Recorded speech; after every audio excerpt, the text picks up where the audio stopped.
उम्मीद तैरती रहती हैं, कश्तियां डूब जाती हैं। उम्मीद तैरती रहती हैं, कश्तियां डूब जाती हैं।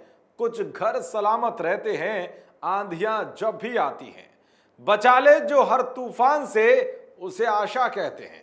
बड़ा मजबूत होता है ये धागा, जिसे विश्वास और सच्चाई कहते हैं।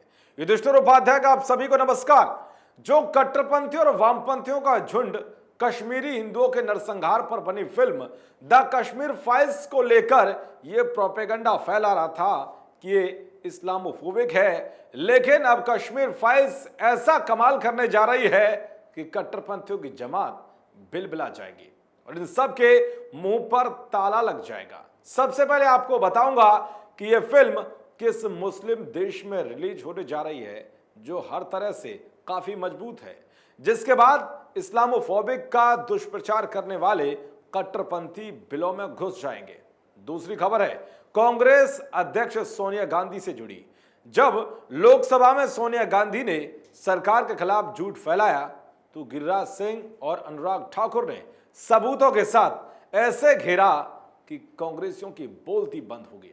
आखिरी खबर जुड़ी है हिजाब पहनने वाली मुस्लिम छात्राओं से जुड़ी कि जब परीक्षा के दौरान सरकार के आदेश की धज्जियां उड़ाते हुए कुछ शिक्षकों ने छात्राओं को हिजाब पहनने की अनुमति दी तो कितना भारी पड़ गया।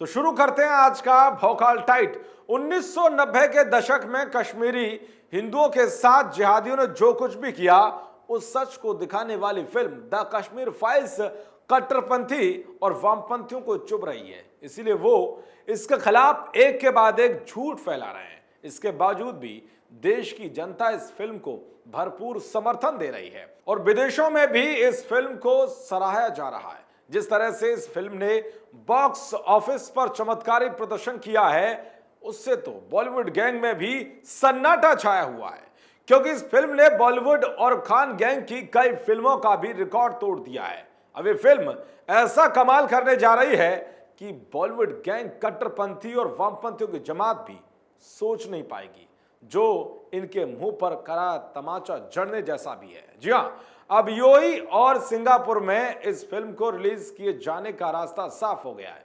फिल्म के निर्देशक विवेक अग्निहोत्री ने ट्वीट कर इस बात की जानकारी दी है। मुस्लिम मुल्क यूएई में इस फिल्म का रिलीज होना उन लोगों को करारा जवाब है जो फिल्म को इस्लामोफोबिक बता रहे हैं। विवेक अग्निहोत्री ने कहा है कि भारत में कुछ लोग इसे इस्लामोफोबिक कह रहे हैं, लेकिन एक इस्लामिक देश में 4 हफ्ते की जांच के बाद इसे बिना किसी कट के 15 साल आयु पूरी कर चुके दर्शकों को देखने की मंजूरी दी है, जबकि भारत में ये 18 साल से ज्यादा के लिए है। 7 अप्रैल को ये फिल्म रिलीज हो रही है। अब अगला नंबर सिंगापुर का है।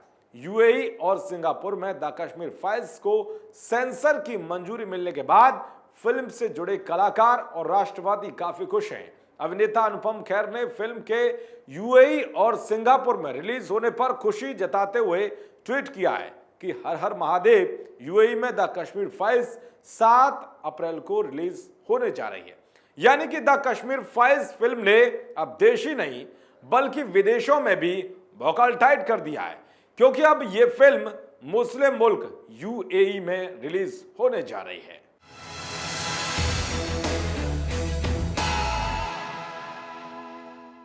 अब बात करते हैं भौकाल टाइट की दूसरी खबर की। विनाश काले विपरीत बुद्धि, यानी कि जब किसी का विनाश नजदीक होता है तो उसकी बुद्धि भ्रष्ट हो जाती है। ऐसा ही कुछ हाल है देश की सबसे पुरानी पार्टी कांग्रेस का। कांग्रेस भारत मुक्त होने का कगार पर पहुंच गई है, लेकिन फिर भी कांग्रेस के नेता झूठ बोलकर भौकाल टाइट करना नहीं छोड़ रहे। एक बार फिर से कांग्रेस अध्यक्ष सोनिया गांधी ने मोदी सरकार के खिलाफ झूठ बोला तो सरकार में मंत्री गिरिराज सिंह और अनुराग ठाकुर ने सबूतों के साथ घेर लिया। सोनिया गांधी ने कहा कि इस साल मनरेगा का बजट 2020 की तुलना में 35% कम है, जबकि बेरोजगारी बढ़ रही है। एक बार आप भी सुनिए। मनरेगा के लिए आवंटित बजट में लगातार कटौती की जा रही है, जिसके कारण काम मिलने और समय पर मजदूरी के भुगतान की कानूनी गारंटी कमजोर पड़ रही है। इस साल मनरेगा का बजट 2020 की तुलना में 35% कम है, जबकि बेरोजगारी लगातार बढ़ रही है। लेकिन सोनिया गांधी के इस झूठ की पोल भरी संसद में मोदी सरकार के मंत्रियों ने ही खोल दी। सोनिया गांधी ने जैसे ही अपनी बात खत्म की तो तुरंत गिरिराज सिंह खड़े हो गए। उन्होंने कहा कि सोनिया गांधी ने जो बातें कही हैं वो तथ्यों से परे हैं।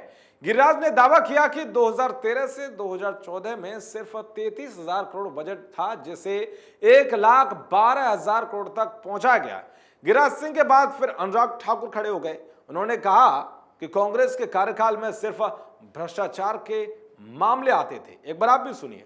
जैसा माननीय मंत्री जी ने कहा कि 2013-14 तक तो यूपीए की सरकार के समय जो बजट होता था उतना भी खर्च नहीं होता था, मात्र 30,000 करोड़ रुपया खर्च नहीं करते थे।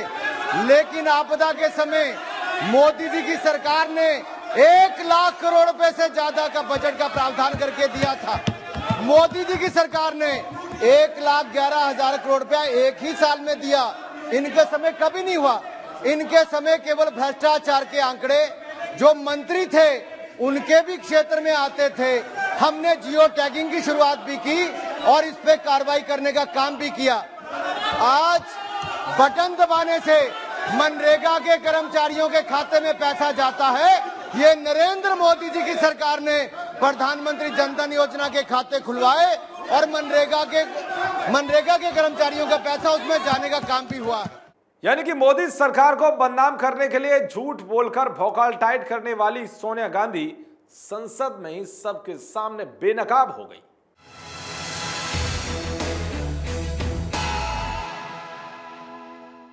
अब बात करते हैं भौकाल टाइट की आखिरी खबर की। कर्नाटक में एग्जाम के दौरान हिजाब बैन है, लेकिन फिर भी मजहबी कट्टरता में अंधी हुई छात्राएं बाज नहीं आ रही हैं। वो अपने भविष्य के साथ समझौता करने के लिए तैयार हैं, लेकिन हिजाब के साथ नहीं। ऐसा करना इन्हें भारी भी पड़ रहा है और जो इनको बढ़ावा दे रहे हैं वो भी मुसीबतों में पड़ते हुए दिखाई दे रहे हैं। कर्नाटक के गडक जिले में 7 शिक्षकों को SSLC परीक्षा में मुस्लिम छात्राओं को हिजाब पहनने की अनुमति देने के चलते निलंबित कर दिया गया है। इन शिक्षकों के खिलाफ जांच के आदेश भी दिए गए हैं। हिजाब पहनकर परीक्षा दे रही छात्राओं का वीडियो सोशल मीडिया पर वायरल होने के बाद शिक्षकों पर एक कार्रवाई की गई। जब कुछ मुस्लिम छात्राएं हिजाब पहनकर परीक्षा हॉल में पहुंची तो ना तो शिक्षकों ने और ना ही सुपरवाइजर ने इन्हें इससे उतारने के लिए कहा। आधे घंटे से ज्यादा समय तक उन्होंने हिजाब पहनकर परीक्षा दी। सोशल मीडिया पर खबर वायरल होने के बाद DDPI को इस घटना के बारे में पता चला। इसके बाद शिक्षकों को निलंबित करने का आदेश जारी किया गया। उधर उडुपी जिले में 40 मुस्लिम छात्राओं ने पहली प्री यूनिवर्सिटी परीक्षा इसलिए छोड़ दी क्योंकि वो हिजाब पहनकर परीक्षा देने की जिद में थी, लेकिन प्रशासन ने उन्हें इसकी अनुमति नहीं दी। अब आप समझ सकते हैं कि हिजाब पहनने वाली छात्राएं खुद के साथ ही दूसरों के लिए कैसे मुसीबत बन गई हैं। कहते हैं कि हम तो डूबे हैं सनम, तुमको भी ले डूबेंगे। चलिए अब आपसे लेता हूं विदा, फिर आऊंगा भौकालियों का भौकाल टाइट करने। मेरा नाम है युधिष्ठिर। जो कहूंगा सच कहूंगा, सच के सिवाय कुछ नहीं कहूंगा और नेताओं का भौकाल टाइट करता रहूंगा। जय हिंद।